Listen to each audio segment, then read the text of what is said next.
के ममता के सामने किसी भी ममता का जोड़ा नहीं है। अरे माई तो वो होली जौन अपने आधी रोटी खा के आ तुहार भर पेट किया के तुहार सपना पूरा करेली।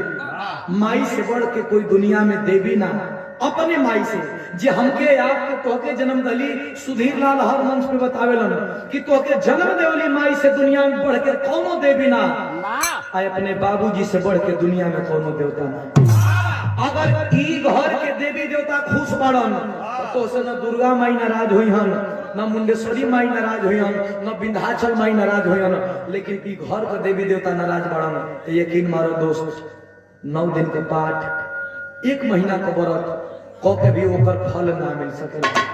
काहे कि अगर अध्यात्म की तरफ से भी इसे लेखा जोखा लगाया जाए तो सबसे पहले माँ और पिता को दर्जा दिया जाता है, इसलिए कि भगवान कार्तिकेय और गणपति महाराज में चैलेंज लगल कि प्रथम पूजा केकर हुई। पढ़े लिखे साथी बैठे के पहले पूजाई।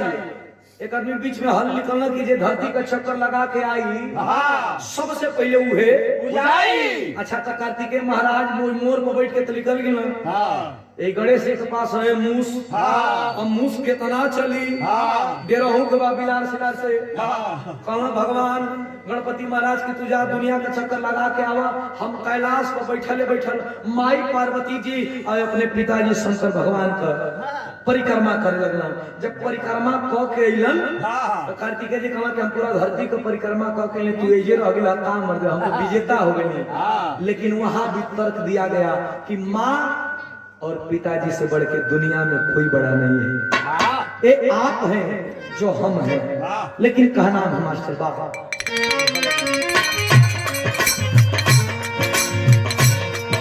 रोज गाइना रोज बजाइना, जमाना सोशल मीडिया का बात, लेकिन आज गावे के साथ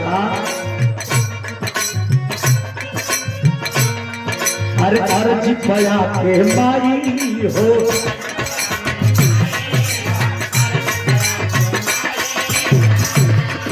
अरे अजियो से गवाही हो।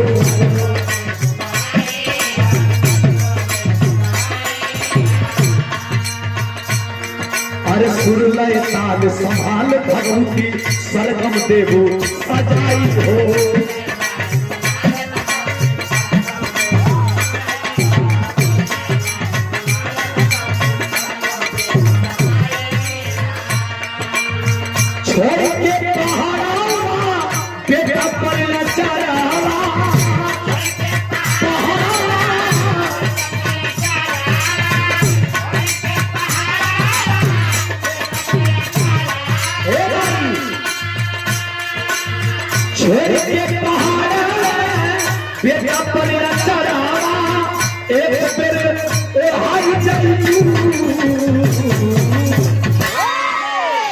अरे हंसवा उड़ाई के,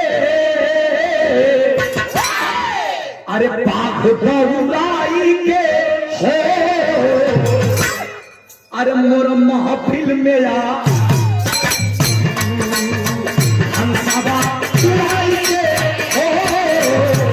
महफिल में आई गई हंसवा।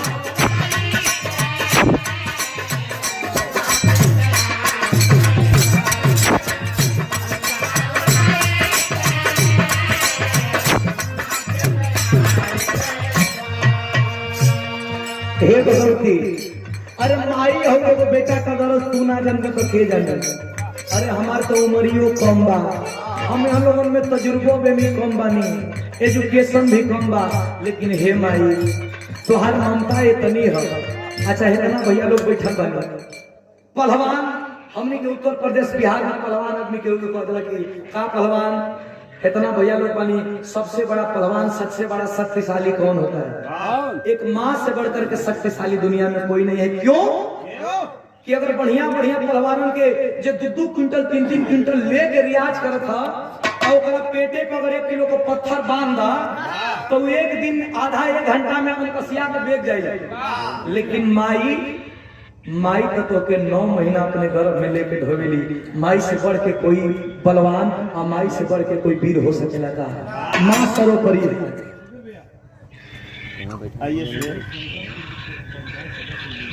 इलिया पूर्व क्षेत्र पंचायत सदस्य इलिया गुड्डू सुनकर जी, हमारे गार्जियन जी की तरफ से आशीर्वाद आई बात सम्मान। महफिल में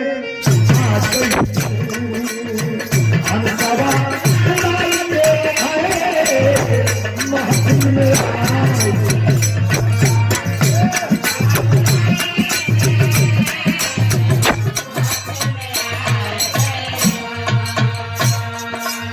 पहिला बंद में भगत बताओ तो चाहिएगा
अरे हंसवा उड़ाई के,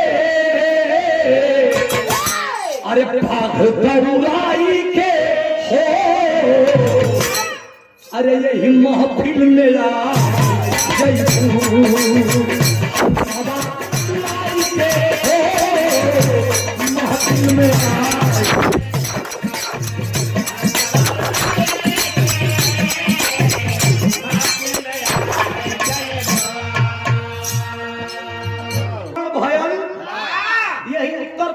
बलिया में तो जब बलिया में स्मरण भई गढ़गौरा में तब माई जाके लोरी का सौरू को तेगा पर बैठ के बड़का बड़का वीर जीते लोग ऐसे।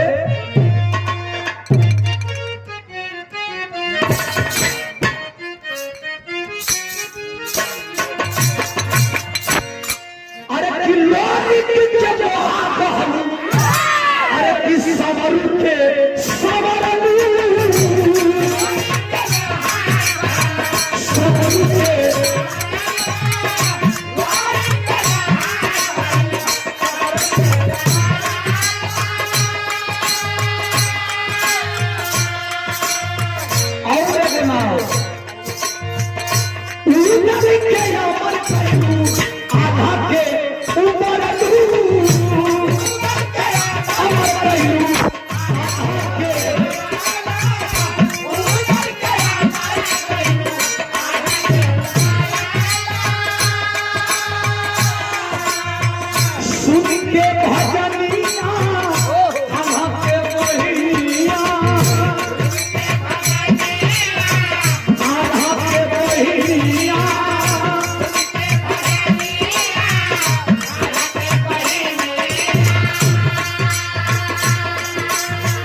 अरे कि मोर महफिल में लाई के,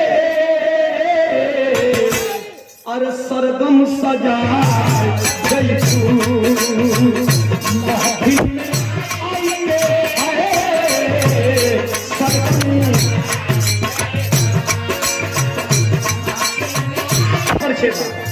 हे भगवती विश्वास मत यही आया के कोई का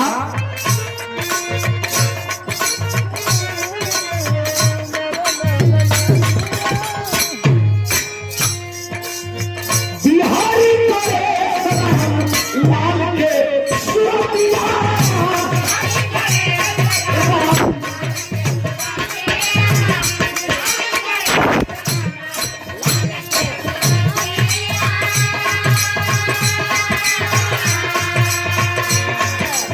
मंदिर में बैठल है लाल के सुरतिया लाल के सुरतिया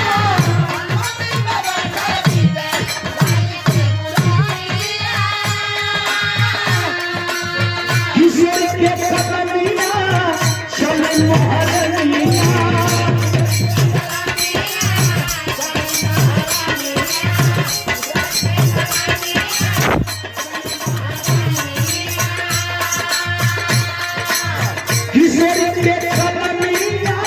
अरे चले महारानिया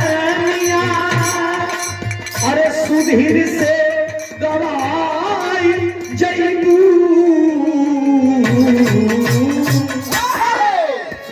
अरे कि मोर महफिल में आई के अरे सरगम सजा जय